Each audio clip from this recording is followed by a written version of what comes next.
L-arginine waxay ka mid tahay maadooyinka jirka bani'aadamka faa'iidooyin badan u keena waxayna hoos u dhigtaa cudurro badan ama marxalado caafimaad darro ee jirka soo wajahi kara. Maadadan ama daawadan waxay ka mid tahay daawooyinka soo dhisa dhanka iyo murqaha.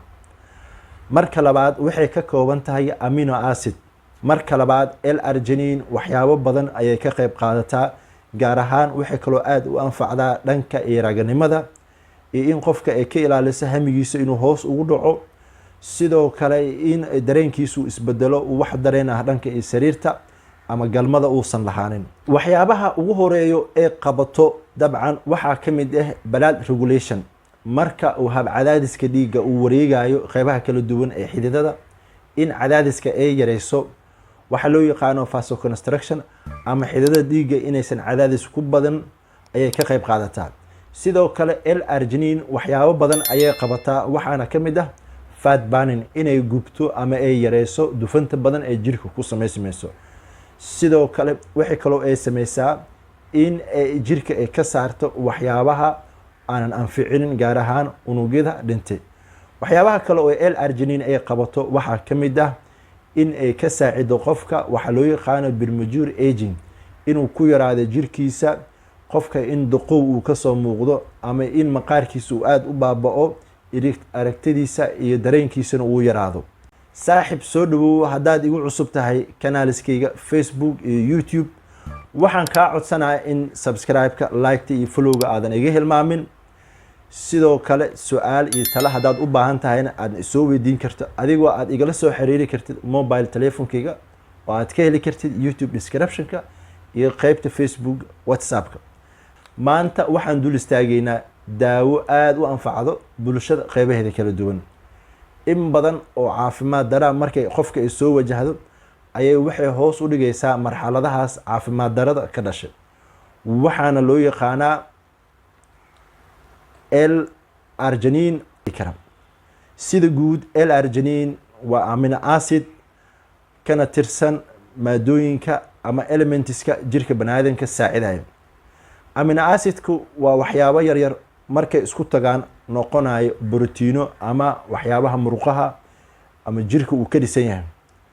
Marka labaad amino acidkan L-arginine wuxuu qabtaa shaqooyin aad iyo aad u muhiim badan.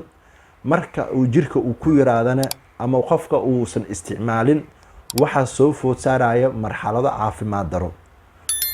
Waxyaabaha ugu horeeyo ee ka qayb qaadato waxaa ka mid ah blood flow, hab socodka dhiigga dhanka iyo xididaha inay aad u xoojiso. Marka labaad inay soo deyso ama ay soo saarto maadada loo yaqaano nitric oxide, maadadaas oo ah oxygen ama neef had iyo jeerna jirka uusan ka maarmin qaybaha kala duwan murqaha, seedaha, xubnaha jirka bani'aadamka. L-arginine waxaa la isku raacay inay xoojiso ama ay aad u badiso habqulqulka dhiigga, sidoo kale inay jirka ay soo geliso nitric oxide uu aad ugu baahan yahay jirka. Waxyaabaha ugu horeeyo ee qabato dabcan waxaa ka mid ah blood regulation. Marka uu hab cadaadiska dhiigga uu wareegayo qaybaha kala duwan ee xididada, in cadaadiska ay yareyso waxa loo yaqaano vasoconstriction ama xididada dhiigga inaysan cadaadis ku badan ayay ka qayb qaadataa. Si ay oxygen badan u soo deyso waxay suurtagelinaysaa blood regulationka ama pressure-ka inuusan badanin. Marka labaad waxay kaloo ka qayb qaadataa L-arginine in metabolism-ka ama falgalada dheefshiid ee kiimiko marka uu jirka uu sameysanayo, gaar ahaan carbohydrate-ka, inay soo saarto waxa loo yaqaano insulin aad ugu filan jirka, taasoo had iyo jeer suurtagelinaysa in habsocodka dhiigga ee insulin si saayid ah uusan ugu badanin murqaha qaybihiisa kala duwan ee u gaarto. Sidoo kale L-arginine waxay aad u anfacdaa ragga qaybihiisa kala duwan, gaar ahaan ragga ay ku dhacday waxa loo yaqaano erectile dysfunction, in ragga ay soo wajahdo hamiyari, in uu xubintiisa taranka dareen badan iyo aysan ku jirin. L-arginine dadka isticmaalay ama baaritaano badan la sameeyey waxaa lagu ogaaday inay hoos u dhigto marxaladda loo yaqaano erectile dysfunction, taasoo ah qofka in hami uusan ku jirin dhanka iyo sariirta, sidoo kale galmo uusan sameyni karin ama interest badan hasaawo fiican aysan ka imaanaynin dhanka ee sariirta, taasoo ragga ku abuureysa walwal, stress iyo in qofka uu ku fashilmo dhanka iyo howlihii waajibaadka ee sariirta. L-arginine waxay ka qayb qaadanaysaa dhankaas marka laga hadlo in maadada ugu muhiimsan dhanka iyo galmada loo yaqaano nitric oxide inay soo deyso dhiigana ay ku badiso, taasoo suurtagelinaysa in qofka hami uu galo, dareenkiisana aada u bato.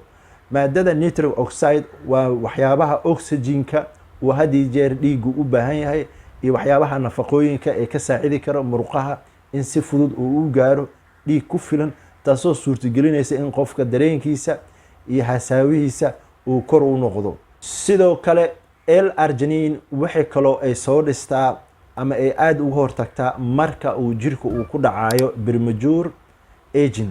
sidoo kale L-arginine waxyaabo badan ayay qabataa, waxaana ka mid ah fat burning, inay gubto ama ay yareyso dufanta badan ee jirka ku sameysmayso.